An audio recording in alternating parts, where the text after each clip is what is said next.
Senhor meu Deus, queremos neste momento especial, Deus, te apresentar, ó Senhor, mais uma vez a vida do teu filho que já está nas tuas mãos e te pedir uma vez mais que o use com poder, com graça, com unção. Fale conosco, Senhor, fale com a igreja mais um pouco, porque o Senhor já tem falado. Ó meu Senhor, muito obrigado por tudo que o Senhor já tem feito, mas ainda mais esperamos do Senhor. Em nome de Jesus, usa o teu servo. Amém e glória a Deus.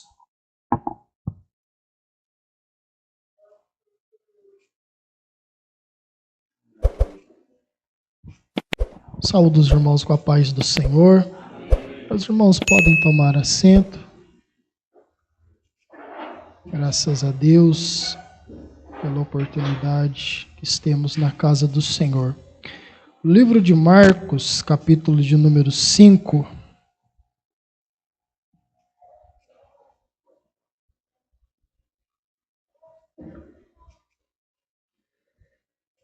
Marcos, capítulo de número 5, versículo 1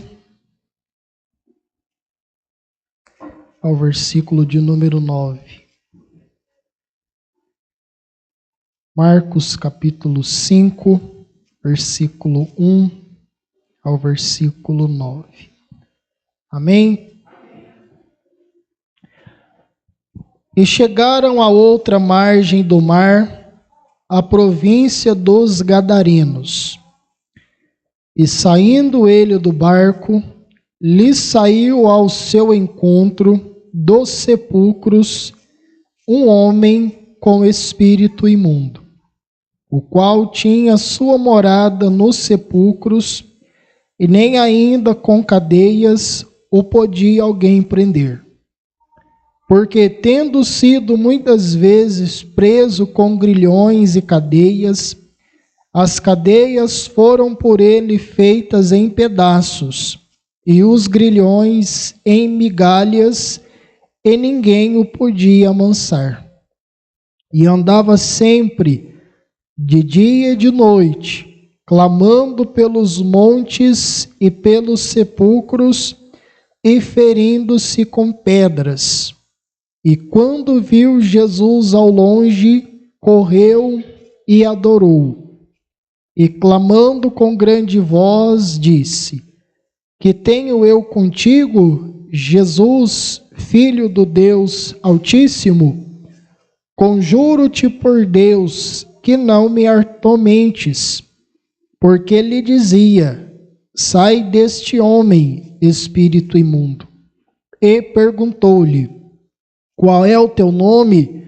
E ele respondeu, dizendo: Legião é o meu nome, porque somos muitos. Meus irmãos, aqui o evangelista nos traz uma narração de um evento fundamental no ministério de Jesus, que se trata da libertação desse homem gadareno. A Bíblia, ela não diz por quantos anos, por quanto tempo esse atormento, esse sofrimento durou na vida desse homem. Há relatos de algumas pessoas que o texto até ele mostra a duração do sofrimento de algumas pessoas. A palavra do Senhor, ela fala de uma mulher encurvada, curada por Jesus no sábado, que há 18 anos ela andava encurvada, sendo escravizada pelo diabo. Aquele homem junto ao tanque de Betesda, que muitos dizem que o agitar das águas é uma lenda. Para mim, se é ou não é, não importa. Está escrito na Bíblia e o evangelista fala que o anjo agitava as águas. Agora, se é lenda, fala com quem escreveu, não é comigo. Quem sou eu para rabiscar ou tirar aquilo que está na Bíblia? não tem autoridade. Se fosse lendo, o evangelista chegava ali e explicava, entre parênteses, entre aspas, mas eu respeito a Bíblia. Então, se alguém quer achar que sabe mais do que quem escreveu, já não é comigo. Eu falo aquilo que está escrito. O que foge, o que vai além da Bíblia, tirar eu não posso, acrescentar muito menos. Então eu fico com a narrativa. Mas a Bíblia fala que aquele homem também, aquele coxo, ele estava sofrendo há muitos anos. 38 anos, não é isso? 38 anos sofrendo. Aqui também no capítulo 5 de Marcos, Jesus também cura uma mulher que sofria 12 anos com uma hemorragia. Mas o caso aqui registrado desse jovem gadareno, eu vou chamar de jovem porque a Bíblia não fala a respeito da sua idade, mas ele estava sofrendo, ele estava sendo atormentado. E era alguém que morava nos sepulcros. Jesus chegando àquela aldeia, descendo do barco, a primeira pessoa que Jesus encontra é justamente esta pessoa. Só que Deus, meus irmãos, Deus é estratégico. Jesus é estratégico. Poderia se apresentar diante dele outras pessoas que poderiam recebê-lo, recepcioná-lo, colocar na sua casa. Quando ele chega a Jericó, estava lá Zaqueu, onde Jesus chega: Zaqueu, hoje me convém pousar na tua casa. Jesus passava em Betânia, Jesus tinha uma família que ele amava muito, que era a família de Lázaro, e se hospedava naquela casa, uma casa que recebia Jesus com muita alegria. Paulo, quando chega lá em Filipos, a primeira alma que ele ganha naquele continente europeu é uma mulher chamada Lídia, que o Senhor abriu o coração para que ela viesse a receber o apóstolo Paulo, a receber a palavra do Senhor. Então, meus irmãos, isso tem um significado muito importante. Ali foi a primeira alma na província dos Gadarenos que Jesus iria alcançar, e Jesus foi logo na pessoa mais perigosa, na pessoa mais difícil. Jesus foi logo naquele que ninguém, não é porque não queriam chegar ou não gostavam de chegar perto. Imagina alguém que morava no sepulcro, alguém que era preso com os grilhões, alguém que se colocasse, prendesse ele com correntes, ele despedaçava as correntes. Alguém que se prendesse ele numa cadeia, ele conseguia abrir as portas das cadeias. Tamanha era a sua força, mas isso não era algo natural. Isso não era algo que era produzido por ele.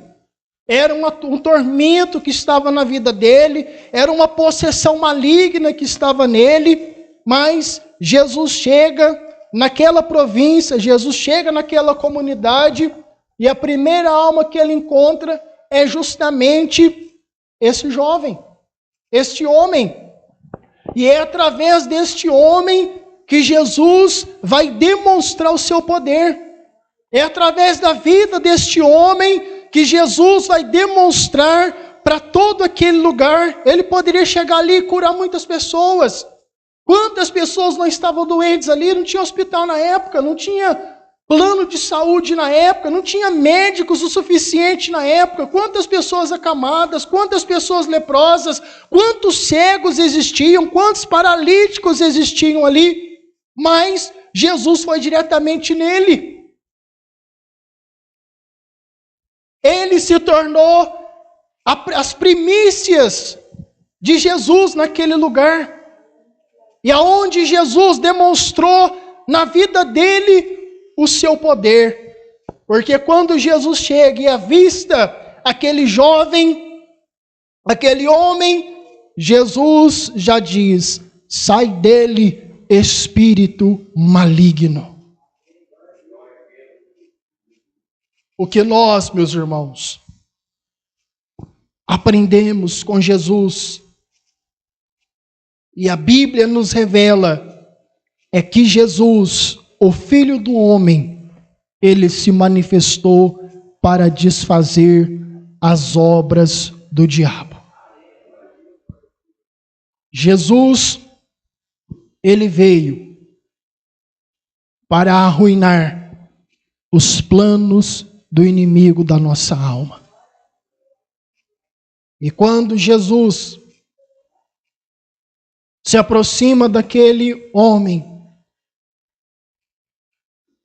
Jesus então lhe pergunta qual era o seu nome. E ele diz: Legião, porque nós somos muitos. E Jesus,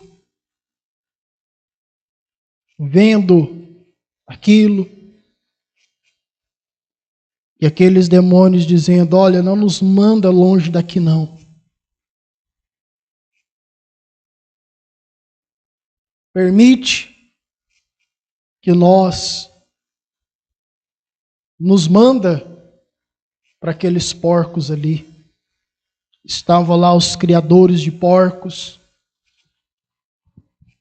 E Jesus então permite que aqueles porcos ficam possessos, imundos, e eles se precipitam pelo meio do mar. Eram quase 2.000 porcos. Um prejuízo para aqueles produtores.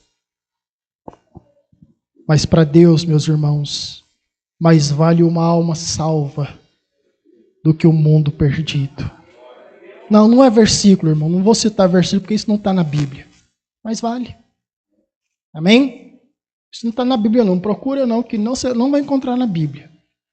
Mas para Deus vale mais uma alma salva do que o mundo perdido. Isso não é versículo não. Mas não é mentira também não. Amém? Você pode citar, irmão. Você não tem que afirmar que está na Bíblia. Mas se é verdadeiro, você pode falar. Não tem problema. Agora a gente não pode dizer que está na Bíblia. Não está na Bíblia. Mas é verdadeiro. Eu prefiro citar isso. Não é verdade? Eu não vou citar Freud aqui, Sócrates. Não me importa o que ele escreveu, o que ele pensa. O problema é dele. A maioria não entende que Deus existe. Nem aceita que Deus existe. Mas, através da vida desse homem, meus irmãos, até a ciência ela entra.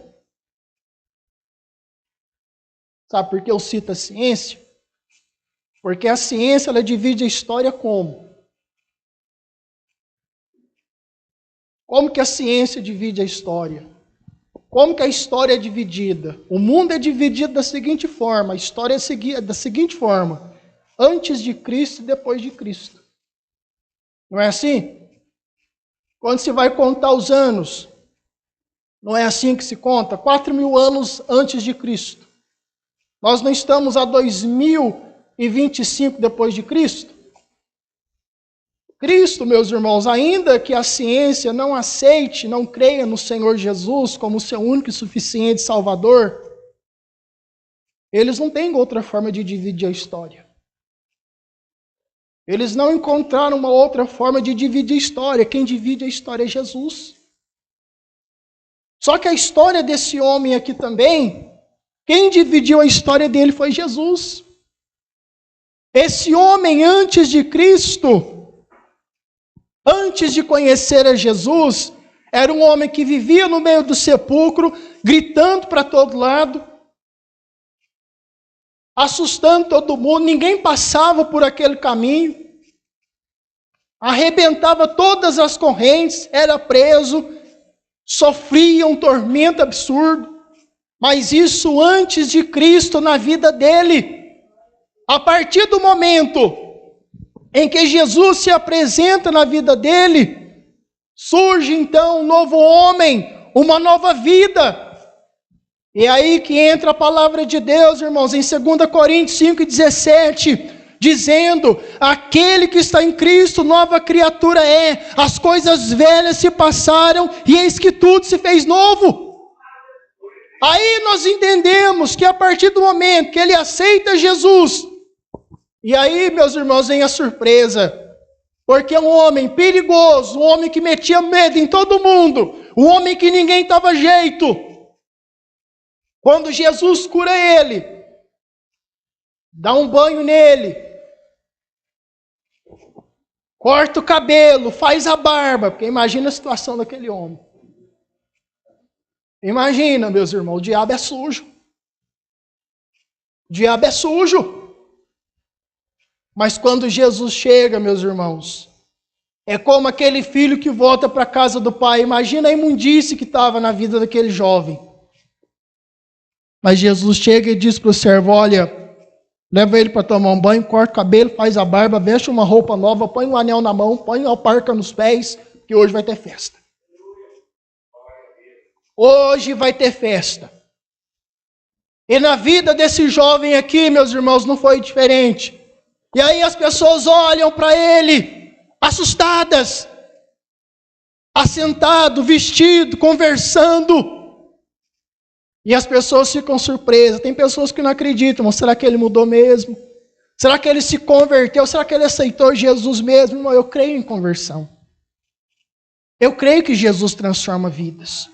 Eu creio que Jesus transforma e muda as pessoas. Embora existam muitas conversões falsas, tem, meus irmãos. Tem muita gente que se infiltra no meio dos crentes, falando que é, mas não é. Mas nada melhor do que o fruto, irmão. Nada melhor do que os frutos. Nada melhor do que aquilo que a pessoa produz para mostrar se é ou verdadeiramente não. Porque Paulo diz, eu já estou crucificado com Cristo e a vida que eu agora vivo, eu não vivo mais eu, mas Cristo vive em mim.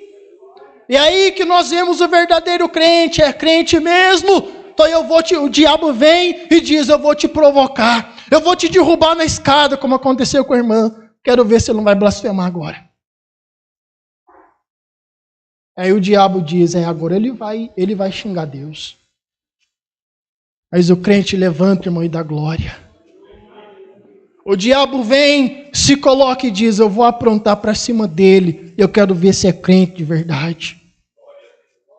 Mas aí, meu irmão, o crente que é verdadeiramente convertido, as pessoas podem até te encher a paciência. Pode até chegar alguém no seu trabalho e o velho homem até querer, mas se fosse antes eu até levantaria a mão para socar na cara desse camarada. Mas eu sou crente. Porque crente não mete a mão na cara de ninguém, não, irmão. Ai, não faz isso. Mas eu sou. Não, mas eu sou colérico, eu sou isso, eu aquilo, irmão. Você é de Jesus. Você é de Jesus. E não vem falar porque Pedro. Não, mas Pedro era assim, irmão. Você não é Pedro, irmão. E aquilo ali era Pedro sem o Espírito Santo. Você tem o Espírito Santo na sua vida. Você não carrega espada, não, irmão. A espada que você carrega é a palavra de Deus. E a palavra de Deus diz que se alguém bater numa face sua, oferece a outra. Ah, mas então se me der um tapa na cara no lado esquerdo, eu ofereço o direito. Não, irmão. Se te fizer um mal, faz o bem. Se falar mal de você, fala bem da pessoa, fala bem. Se te persegue, ora por ele.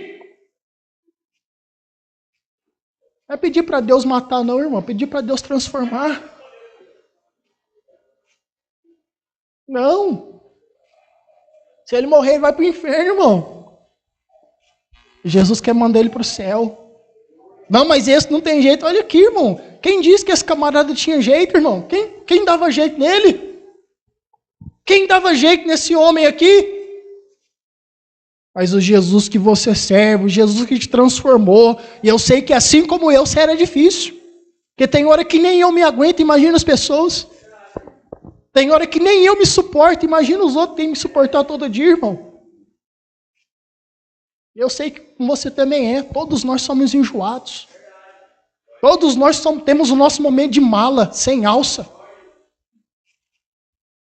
Não tem ninguém bom aqui não, irmão, bom é Jesus na nossa vida. Bom é Jesus na nossa vida, nós não somos bons, não. Mas o Jesus que nós servimos, irmãos, é quem faz a diferença na nossa vida. Apresenta Jesus, irmãos. Apresenta Jesus. Essas pessoas que podem nos aborrecer, que podem fazer tantas coisas contra a nossa vida, mas, irmão, entenda que a sua guerra não é contra essa pessoa, não é contra quem está usando a vida dele. Jesus não olhou para esse jovem aqui, não, olha rapaz, eu vou te mandar ali no meio do rio que você vai melhorar, não. Jesus olhou para quem estava causando o problema e disse, sai dele! Sai dele! Quem estava causando problema não era a pessoa, não. A nossa luta, meus irmãos, não é e nunca será contra carne e sangue. Tem alguém muito mais forte por trás. Por isso o crente tem que ter discernimento espiritual. Por isso não precisa levantar a mão contra ninguém, não, irmão. Não levanta, não. Crente não faz isso. Crente não é briguento, a sua briga é no joelho, a sua briga é na oração. Vai pleitear com Deus a sua vitória. Nós não estamos aqui para guerrear, não, irmãos. Há alguém que peleja por nós. Deus é quem peleja por nós. E Deus não quer isso, não, irmão. Isso é para Israel, lá no Antigo Testamento. Quem derramava sangue é Israel. Quem derramava sangue é Davi. Crente não.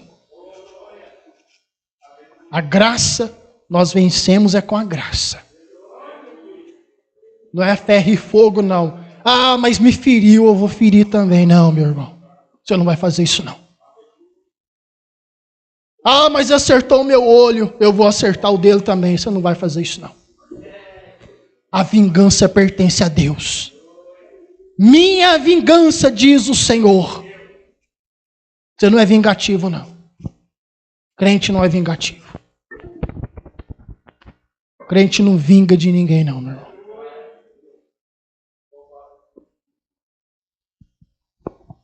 E isso é para quem é transformado. Isso aqui é para quem encontrou Jesus. Porque quando nós temos um encontro com Jesus, nós somos transformados. E aí nós vamos testemunhar o que Jesus faz.